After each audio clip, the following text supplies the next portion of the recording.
Au lieu m'en faire amis qui pral tailler zeb en papier. Ça tout secret pourtant parole la te gen t'en parler. Ma raconte et pour gen l'autre mais moi raconter. Sans nous qu'on y a senti m'gon vie privée. M'pas besoin amis.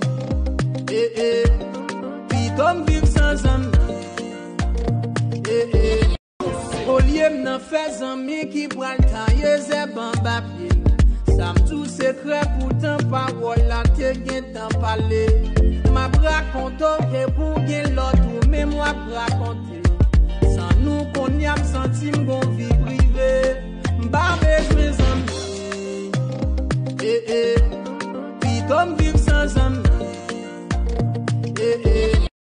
Au lieu m'en faire amis qui pral tailler zeb en papier. Ça tout secret pourtant parole la te gen t'en parler. Ma raconte et pour gen l'autre mais moi raconter. Sans nous qu'on y a senti m'gon vie privée. M'pas besoin amis. Puis comme vivre sans amis.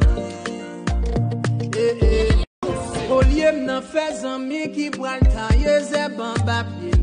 Ça tout secret pourtant parole la te gen t'en parler. Ma raconte et pour gen l'autre mais moi raconter. Sans nous qu'on y a senti m'gon vie privée. M'pas besoin amis. Puis comme vivre sans amis. Au lieu m'en faire amis qui pral tailler zeb en papier. Ça tout secret pourtant parole la te gen t'en parler. Ma raconte et pour gen l'autre mais moi raconter.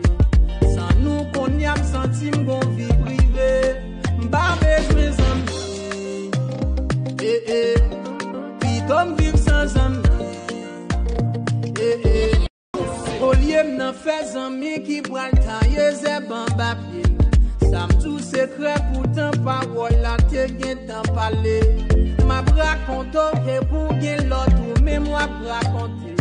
Sans nous qu'on y a senti m'gon vie privée. M'pas besoin amis. Puis comme vivre sans amis. Au lieu m'en faire amis qui pral tailler zeb en papier. Ça tout secret pourtant parole la te gen t'en parler.